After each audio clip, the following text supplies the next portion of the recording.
نحمده ونصلي ونسلم على رسوله الكريم أما بعد فقد قال الله تبارك وتعالى في كلامه المجيد وفرقانه الحميد فأعوذ بالله من الشيطان الرجيم بسم الله الرحمن الرحيم حسبنا الله ونعم الوكيل صدق الله العظيم اللهم صل على سيدنا ومولانا محمد وبارك وسلم عليك صلى الله على سيدنا محمد صلى الله عليه وآله وسلم. محترم عزتمندو، نن یو بهترینا یو وظیفه او یو د علاج په توګه باندې سه مختصر شانته سیز دی چې هغه انسان استعمال کی نو دغه انسان یو مرض دی چې هغه مرض هم نن سبا ډیر زیات شوی دی او خلکو ته تکلیف دی. یقینا چې د دې تکلیف ماته هم دی. ان شاء الله العزیز دغه مرض د لری کېدو لپاره دغه مرض د ختمېدلو لپاره داسې یو وظیفه او یو داسې مختصر شانته هغه کار دی چې مطلب داسې مختصر خوراک دی چې هغه انسان وکي نو الله جل جلاله دغه انسان ته په هغې باندې شفا ورکوي. او هغه مرض او دغه تکلیف څه شی دی؟ هغه مرض دا دی چې د معدې امراض ډیر زیات شوي دي، یعنی د معدې دپاره مرضونه ډیر زیات دي. معده انتهایی کمزوري یا معده هضمه نه کوي یا انتهایی قسمه قسم تکالیف د معدې هغه راپېښېدی شي او انتهایی چې په لسو کې نن سبا وخت کې 8 کسانو ته د معدې تکلیف شته.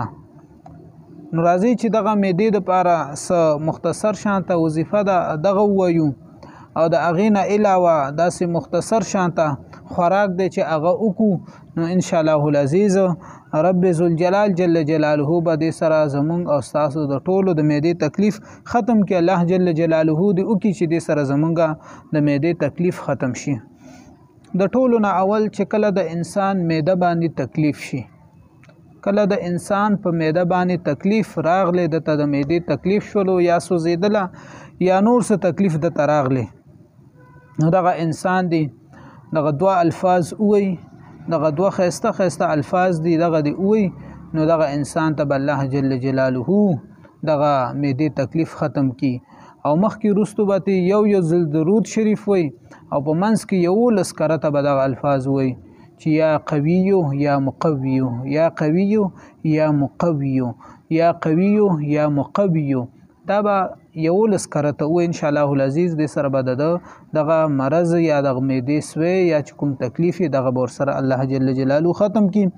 دویم نمبر راځو د نسخې طرف ته. نسخه زه د ځان نه بیانوم، دا حضرت علی شیر خدا رضی الله تعالی عنہ مبارک فرمای دا نسخه هغه مبارک بیان نکړی ده او دا نسخه را نقل کړي تفسیر قرطبی ده. نو دغه نسخه بهترینه نسخه ده او یقینا چې دغه نسخه مونږ او تاسو استعمالوم خو لیکن مونږ ته پته نه لګي، خو دې سره د دې استعمال سره سره یو څیز زمونږ نه پاتې کیږي. دغه څیز چې استعمال کو ان شاء الله العزیز زمونږ او تاسو به مسله حل شي.